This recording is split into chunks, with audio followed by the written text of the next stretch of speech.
समंदर की अनंत गहराइयों में एक ऐसी दुनिया बसी है जहां सूरज की रोशनी तक नहीं पहुंच पाती और इसी अंधेरे सन्नाटे के बीच छिपी हैं वो कहानियां जो आज भी दुनिया के बड़े बड़े वैज्ञानिकों और जासूसों की रातों की नींद उड़ा देती हैं। कल्पना कीजिए, एक लोहे का दानव जिसकी लंबाई एक फुटबॉल मैदान से भी बड़ी है, जिसके अंदर दर्जनों परमाणु मिसाइलें तैनात हैं और जो एक बटन दबाते ही पूरी दुनिया को राख कर सकता है। वो अचानक समंदर के सीने में कहीं गायब हो जाता है। न कोई सिग्नल, न कोई चीख पुकार और न ही कोई सुराग। कोल्ड वॉर के उस दौर में जब अमेरिका और सोवियत रूस एक दूसरे की सांसों पर नजर रख रहे थे, तब समंदर के नीचे एक ऐसा खूनी खेल चल रहा था जिसकी जानकारी आज भी फाइलों में दफन है। क्या वो पनडुब्बियां किसी तकनीकी खराबी का शिकार हुईं?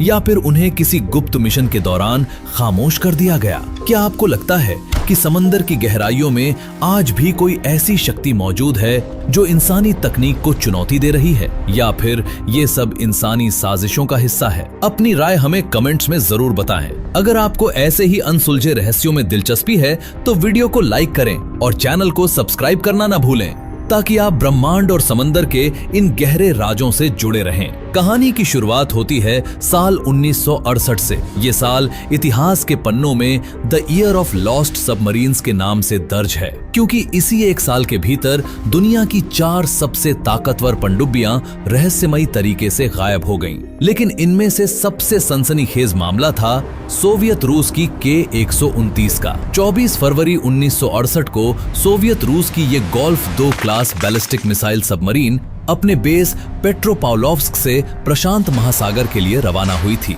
इस पनडुब्बी पर 3 न्यूक्लियर मिसाइलें और 2 टॉर्पीडो तैनात थे। ये रूस का वो साइलेंट किलर था जिससे अमेरिकी नौसेना भी खौफ खाती थी। सब कुछ योजना के मुताबिक चल रहा था, लेकिन मार्च के पहले हफ्ते में अचानक K-129 से संपर्क टूट गया। सोवियत हेडक्वार्टर में खलबली मच गई। सन्नाटा ऐसा था जैसे वो पनडुब्बी कभी थी ही नहीं। रूस ने अपने इतिहास का सबसे बड़ा सर्च ऑपरेशन शुरू किया। दर्जनों जहाज, विमान और सबमरीन प्रशांत महासागर की लहरों को चीरने लगे, लेकिन हफ्तों की मशक्कत के बाद भी रूस को अपनी इस बेशकीमती पनडुब्बी का एक टुकड़ा तक नहीं मिला। रूस परेशान था, लेकिन अमेरिका शांत था। दरअसल अमेरिका को उस वक्त वो पता था जो खुद रूस को भी नहीं पता था। अमेरिकी नौसेना ने अपने गुप्त साउंड सर्विलेंस सिस्टम यानी SOSUS के जरिए समंदर के नीचे एक धमाके की आवाज सुनी थी। उन्हें पता चल चुका था कि K-129 कहां डूबी है, लेकिन अमेरिका ने ये बात रूस को नहीं बताई।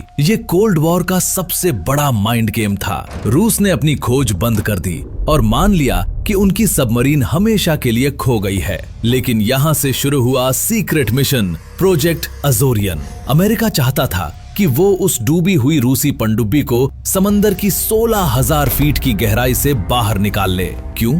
क्योंकि उस पनडुब्बी के अंदर सोवियत रूस की कोड बुक, उनके गुप्त संचार उपकरण और सबसे महत्वपूर्ण उनकी परमाणु मिसाइलों की तकनीक थी। ये जासूसी के इतिहास का सबसे महंगा और जोखिम भरा मिशन बनने वाला था। CIA ने इस मिशन को छुपाने के लिए एक बेहद दिलचस्प कहानी गढ़ी। उन्होंने मशहूर अरबपति हावर्ड ह्यूजेस की मदद ली और दुनिया को बताया कि वो समंदर की तलहटी से कीमती धातुओं के खनन के लिए एक विशाल जहाज ह्यूजेस ग्लॉमर एक्सप्लोरर बना रहे हैं। हकीकत में इस जहाज के पेट में एक विशालकाय मैकेनिकल पंजा लगा था, जिसे समंदर की गहराई में K-129 को पकड़ने के लिए डिजाइन किया गया था। साल 1974 में जब ये जहाज ठीक उस जगह पहुंचा जहां रूस की लाश पड़ी थी, तो समंदर के नीचे एक अविश्वसनीय ऑपरेशन शुरू हुआ। 16,000 फीट नीचे पानी का दबाव इतना होता है कि वो लोहे को कागज की तरह मरोड़ दे, लेकिन अमेरिकी पंजे ने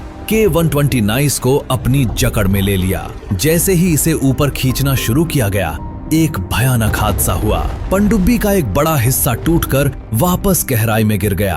अमेरिका के हाथ सिर्फ उसका अगला हिस्सा लगा, जिसमें 2 परमाणु टॉर्पीडो और कुछ सोवियत नाविकों के शव थे। ये मिशन आज भी दुनिया के सबसे बड़े कवर्ड ऑपरेशंस में गिना जाता है। लेकिन आज भी ये सवाल बना हुआ है कि आखिर K-129 के साथ उस रात हुआ क्या था? क्या अमेरिका की किसी पनडुब्बी से उसकी टक्कर हुई थी, या फिर उसके अंदर ही कोई धमाका हुआ था। अभी ये रहस्य सुलझा भी नहीं था कि अमेरिका की अपनी एक ताकतवर पनडुब्बी यूएसएस स्कॉर्पियन गायब हो गई। मई 1968 का समय था कि 129 के गायब होने के ठीक 2 महीने बाद। स्कॉर्पियन एक न्यूक्लियर पावर्ड सबमरीन थी जो अपनी स्पीड और घातक मारक क्षमता के लिए जानी जाती थी। वो भूमध्य सागर में एक गुप्त मिशन पूरा करके वापस अपने बेस नॉरफॉक की ओर बढ़ रही थी। रास्ते में उसे सोवियत नौसेना की कुछ गतिविधियों पर नजर रखने का आदेश दिया गया था। 21 मई को स्कॉर्पियन ने अपना आखिरी रेडियो संदेश भेजा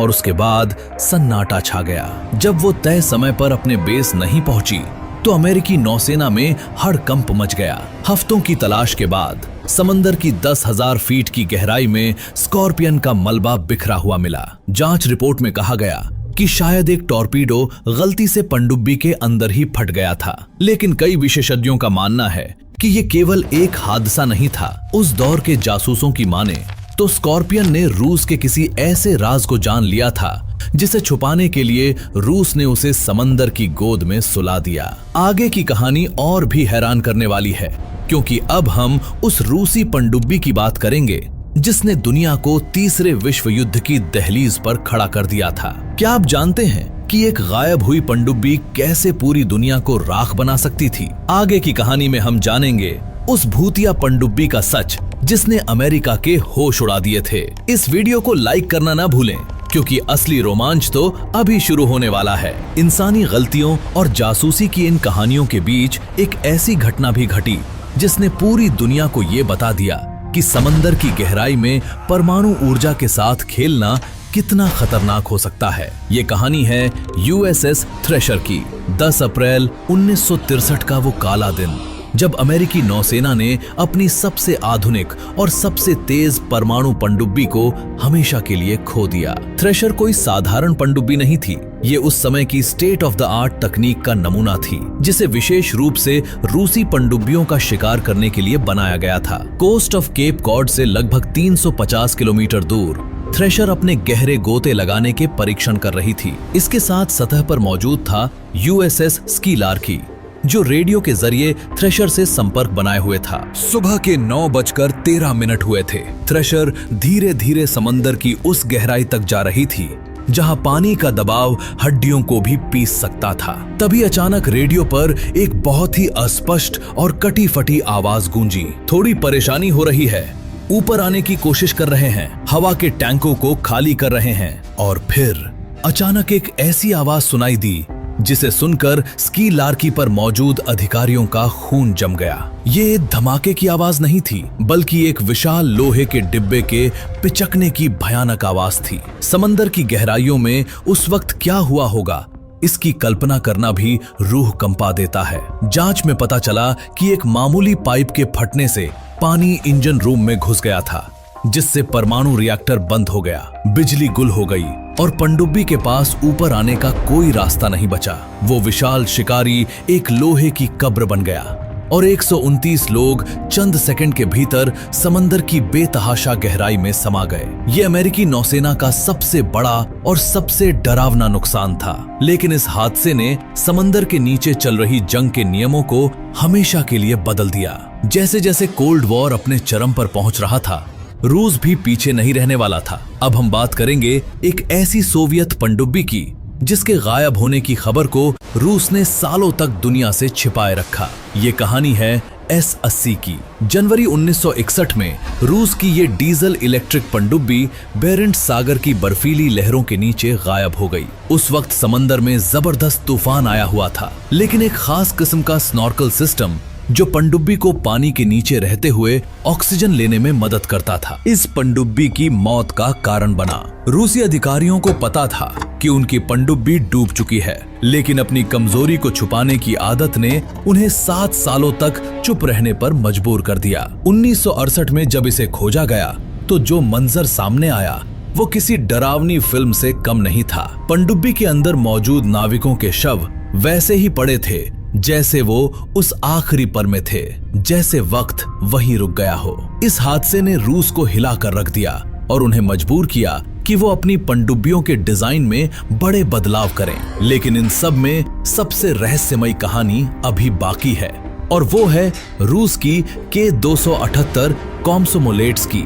ये वो पनडुब्बी थी जिसे समंदर का टाइटेनियम दानव कहा जाता था। इसकी बॉडी टाइटेनियम से बनी थी, जिसकी वजह से ये इतनी गहराई तक जा सकती थी जहां दुनिया की कोई और पनडुब्बी पहुंचने के बारे में सोच भी नहीं सकती थी। अप्रैल 1989 में जब कोल्ड वॉर खत्म होने की कगार पर था, इस पनडुब्बी में अचानक आग लग गई। 1600 फीट की गहराई में आग लगना किसी भी नाविक के लिए सबसे बुरा सपना होता है। पनडुब्बी ने किसी तरह सतह पर आने की कोशिश की, लेकिन जहरीली गैस और बढ़ते तापमान ने अंदर मौजूद लोगों का दम घोटना शुरू कर दिया था। यहाँ एक बहुत बड़ी मानवीय त्रासदी हुई। नाविकों ने आग से बचने के लिए बर्फीले पानी में छलांग लगा दी, लेकिन मदद पहुंचने में इतनी देर हो गई कि ज्यादातर नाविक हाइपोथर्मिया का शिकार हो गए। आज भी ये पनडुब्बी एक परमाणु रिएक्टर और 2 न्यूक्लियर टॉर्पीडो के साथ समंदर की गहराई में सो रही है, और डर ये है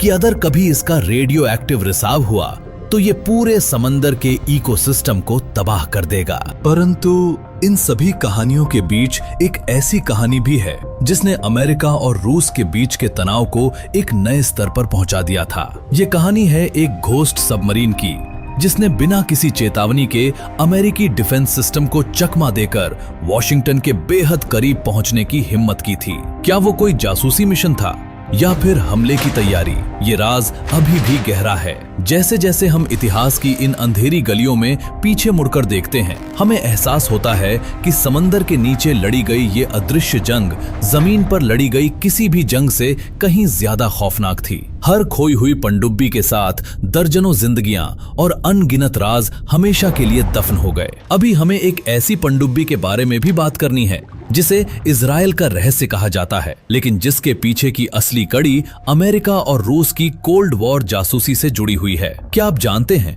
कि एक ऐसी पनडुब्बी भी थी जो बिना किसी दुश्मन के हमले के समंदर के एक ऐसे हिस्से में गायब हुई जिसे मिस्ट्री जोन कहा जाता है? अगर आप इस कहानी का सबसे रोमांचक हिस्सा जानना चाहते हैं तो बने रहें, क्योंकि अब हम उस आखिरी और सबसे बड़े रहस्य की तरफ बढ़ रहे हैं। वीडियो को अभी तक लाइक नहीं किया है तो कर दीजिए, क्योंकि जानकारी का ये सफर अभी खत्म नहीं हुआ है। अब हम उस कहानी की ओर बढ़ते हैं जो केवल एक पनडुब्बी के गायब होने की दास्तां नहीं है, बल्कि ये 3 देशों के बीच छिपे एक गहरे तनाव की गवाही देती है। जनवरी 1968 में जब दुनिया का ध्यान वियतनाम युद्ध पर था, तभी भूमध्य सागर में INS डकार नाम की एक इजरायली पनडुब्बी अचानक गायब हो गई। हालांकि ये इजराइल की थी, लेकिन इसकी जड़ें और इसका गायब होना सीधे तौर पर कोल्ड वॉर की महाशक्तियों से जुड़ा हुआ था। डकार ब्रिटेन से इजराइल की ओर अपना सफर तय कर रही थी। 24 जनवरी की आधी रात को उसने अपना आखिरी सिग्नल भेजा और फिर वो हमेशा के लिए खामोश हो गई। इजराइल ने अपने इतिहास का सबसे बड़ा सर्च ऑपरेशन चलाया, लेकिन समंदर ने जैसे उसे निगल लिया था। दशकों तक ये रहस्य बना रहा कि क्या उसे सोवियत रूस के किसी जहाज ने टक्कर मारी थी या फिर उसे किसी गुप्त हथियार से निशाना बनाया गया था। साल 1999 में जब इसका मलबा मिला तो कई सवालों के जवाब तो मिले, लेकिन सस्पेंस और बढ़ गया। पनडुब्बी का पिछला हिस्सा पूरी तरह से अलग हो चुका था, जो किसी बहुत बड़े धमाके या बाहरी हमले की ओर इशारा कर रहा था। क्या रूस भूमध्य सागर में अपनी पकड़ मजबूत करने के लिए अमेरिका के करीबियों को चेतावनी दे रहा था? ये सवाल आज भी इतिहासकारों के बीच बहस का विषय है। लेकिन 1968 की ये तबाही की लहर यही नहीं रुकी। इसी साल के ठीक 2 दिन बाद, यानी 27 जनवरी 1968 को फ्रांस की पनडुब्बी मिनर्व भी गायब हो गई। महज 52 लोग सवार थे और वो अपने बेस से सिर्फ 30 किलोमीटर की दूरी पर थी। मौसम खराब था, लेकिन एक आधुनिक पनडुब्बी के लिए वो कोई बड़ी चुनौती नहीं होनी चाहिए थी। मिनर्व का गायब होना फ्रांस के लिए एक बड़ा झटका था, क्योंकि उस दौर में फ्रांस अपनी नौसैनिक ताकत को कोल्ड वॉर के बीच दोबारा खड़ा करने की कोशिश कर रहा था। हैरानी की बात यह है कि 50 सालों तक इस पनडुब्बी का कोई पता नहीं चला। आखिरकार 2019 में आधुनिक तकनीक की मदद से इसका मलबा खोजा गया। लेकिन आखिर उस साल ऐसा क्या हो रहा था कि दुनिया की सबसे बेहतरीन पनडुब्बियां एक के बाद एक समंदर की भेंट चढ़ रही थीं? क्या ये सब महज इत्तेफाक था या फिर समंदर के नीचे कोई ऐसा अदृश्य युद्ध चल रहा था जिसकी जानकारी आम जनता को कभी नहीं दी गई? कोल्ड वॉर के इस दौर में जासूसी केवल फाइलों को चुराने तक सीमित नहीं थी। अमेरिका और रूस एक दूसरे के संचार नेटवर्क में सेंध लगाने के लिए किसी भी हद तक जाने को तैयार थे। इसी जुनून ने जन्म दिया ऑपरेशन आईवी बेल्स को। ये कहानी किसी हॉलीवुड फिल्म से भी ज्यादा रोमांचक है। अमेरिकी नौसेना ने एक पागलपन भरा विचार पेश किया। रूस के सबसे सुरक्षित military base Sea of Okhotsk के नीचे बिछी हुई उनकी गुप्त संचार केबल को टैप करना। ये केबल समंदर की गहराई में थी और रूस को भरोसा था कि वहां कोई पहुंच ही नहीं सकता। लेकिन अमेरिकी पनडुब्बी यूएसएस हैलिबर्ट ने नामुमकिन को मुमकिन कर दिखाया। वो रूसी रडार और सोनार को चकमा देकर उस इलाके में पहुंची और गोताखोरों की मदद से रूसी केबल पर एक भारी भरकम लिसनिंग डिवाइस लगा दी। सालों तक अमेरिका सोवियत रूस के हाई लेवल मिलिट्री संदेशों को सीधे सुनता रहा और रूस को इसकी भनक तक नहीं लगी। लेकिन इस मिशन के दौरान हैलिबर्ट कई बार गायब होने की कगार पर पहुंच गई थी। समंदर के नीचे चलने वाला ये खेल इतना खतरनाक था कि अगर एक भी गलती होती तो परमाणु युद्ध शुरू होना तय था। इन गायब हुई पनडुब्बियों और गुप्त मिशनों ने एक बात तो साफ कर दी थी कि समंदर की गहराइयां रूस और अमेरिका के लिए शतरंज की बिसात बन चुकी थीं। रूस ने भी अपनी ओर से कोई कसर नहीं छोड़ी थी। उनकी अल्फा क्लास पनडुब्बियां इतनी तेज थीं कि वो उस समय के किसी भी अमेरिकी टॉर्पीडो से तेज भाग सकती थीं। लेकिन इस रफ्तार की कीमत उन्हें अक्सर हादसों के रूप में चुकानी पड़ती थी। कोल्ड वॉर के दौरान रूस ने अपनी पनडुब्बियों के रिएक्टरों में लिक्विड मेटल कूलेंट का इस्तेमाल किया, जो तकनीकी रूप से तो एडवांस था लेकिन बेहद खतरनाक भी। कई रूसी पनडुब्बियां अपने मिशन के दौरान रहस्यमयी तरीके से खराब हुईं और उनके चालक दल को रेडिएशन के कहर का सामना करना पड़ा। समंदर के नीचे छिपे इन राजों में एक नाम और आता है जो आज भी रूस के लिए एक दुखती रग है, S-363, जिसे पश्चिमी देशों में विस्की ऑन द रॉक्स के नाम से जाना जाता है। 1981 में ये सोवियत पनडुब्बी अचानक स्वीडन के एक प्रतिबंधित मिलिट्री जोन में पत्थरों के बीच फंसी हुई पाई गई। ये एक परमाणु हथियारों से लैस पनडुब्बी थी जो चुपचाप स्वीडन के तट के पास जासूसी कर रही थी और रास्ता भटक गई। ये घटना दिखाती है कि कैसे ये साइलेंट किलर्स अक्सर अपनी हदों को पार कर जाते थे और कभी-कभी ये गलतियां पूरी दुनिया की तबाही का कारण बन सकती थीं।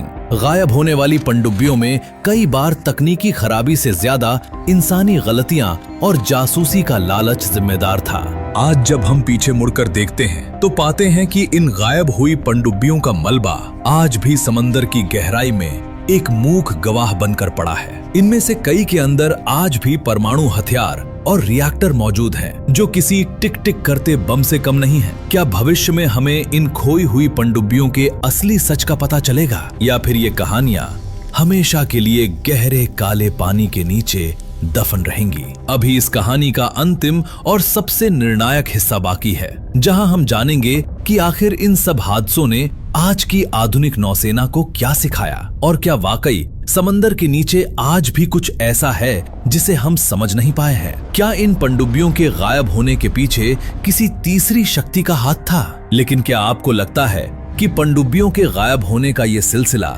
शीत युद्ध के खत्म होने के साथ ही रुक गया? असल में समंदर के नीचे चल रही ये जंग आज भी जारी है, बस इसके खिलाड़ी और तरीके बदल गए हैं। रूस और अमेरिका के बीच चली उस लंबी खींचतान ने दुनिया को एक ऐसी तकनीक दी जिसने समंदर को एक जासूसी का अड्डा बना दिया। लेकिन इन सब के बीच एक ऐसी कहानी भी है जिसे आज भी रूस का सबसे बड़ा और दर्दनाक रहस्य माना जाता है, और वो है कुर्स्क की कहानी।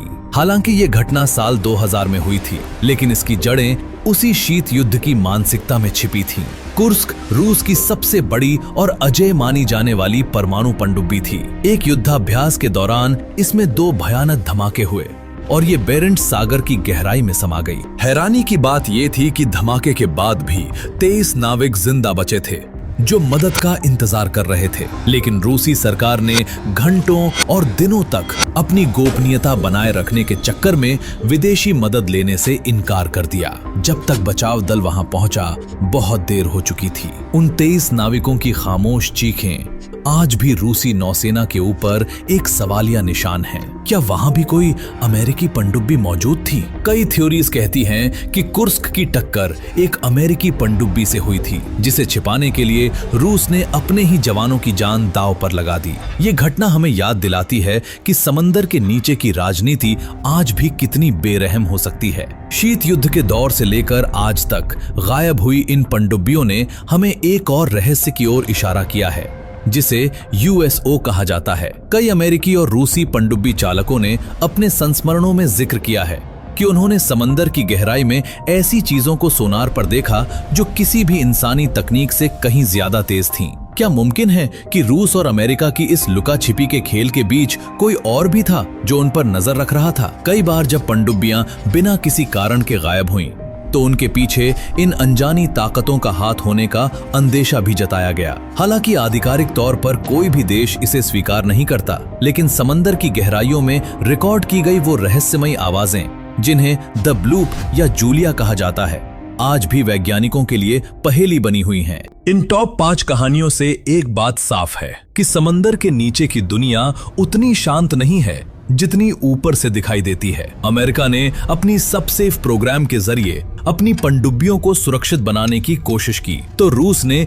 अपनी मारक क्षमता को बढ़ाकर दुनिया को डराया। लेकिन इस ताकत की नुमाइश में जो हजारों नाविक अपनी जान गंवा बैठे, उनके लिए समंदर की वो गहराइयां एक गुमनाम कब्रगाह बन गई। आज भी प्रशांत महासागर और अटलांटिक महासागर की तलहटी में अरबों डॉलर की परमाणु तकनीक और विनाशकारी मिसाइलें सड़ रही हैं। अगर कभी इनमें से किसी का रेडियोधर्मी रिसाव हुआ, तो ये पूरी मानव जाति के लिए एक बड़ा खतरा बन सकता है। समंदर आज भी अपने भीतर उन राजों को समेटे हुए हैं जिन्हें शायद हम कभी न जान पाएं। रूस और अमेरिका के सीक्रेट मिशनों ने इतिहास को जो मोड़ दिए, उनकी कीमत उन परिवारों ने चुकाई जिनके अपने कभी लौटकर घर नहीं आए। गायब हुई वो लोहे की विशालकाय मशीनें महज तकनीकी विफलता नहीं थीं, बल्कि वो 2 महाशक्तियों के अहंकार और वर्चस्व की लड़ाई का नतीजा थीं। आज की आधुनिक पनडुब्बियां पहले से कहीं ज्यादा शांत और घातक हैं, जिसका मतलब है कि समंदर के नीचे का ये साइलेंट वॉर अब और भी ज्यादा खतरनाक हो चुका है। कौन जानता है कि इस वक्त भी समंदर की किसी अंधेरी खाई में कोई पनडुब्बी किसी बड़े मिशन को अंजाम दे रही हो, या फिर किसी हादसे का शिकार होकर गायब होने की अगली कहानी लिख रही हो। उम्मीद है कि इतिहास के इन अंधेरी पन्नों से निकली ये कहानियां आपको पसंद आई होंगी। इन पनडुब्बियों का गायब होना आपको महज एक हादसा लगता है, या इसके पीछे आपको भी किसी गहरी साजिश की बू आती है? हमें अपनी राय कमेंट्स में जरूर बताएं, क्योंकि आपके विचार इस चर्चा को और भी रोचक बनाते हैं। अगर आपको ये रिसर्च और जानकारी अच्छी लगी, तो इस वीडियो को अपने दोस्तों के साथ शेयर करें, ताकि उन्हें भी समंदर के इन गहरे राजों का पता चल सके। ऐसे ही और भी रोमांचक, रहस्यमयी और ऐतिहासिक वीडियो देखने के लिए हमारे चैनल को सब्सक्राइब करें। आपका एक सब्सक्राइब हमें और भी बेहतर कंटेंट लाने के लिए प्रेरित करता है। मिलते हैं अगले वीडियो में एक नए रहस्य और एक नई अनसुनी कहानी के साथ। तब तक के लिए समंदर की इन लहरों की तरह शांत रहें और ज्ञान की खोज जारी रखें। जय हिंद।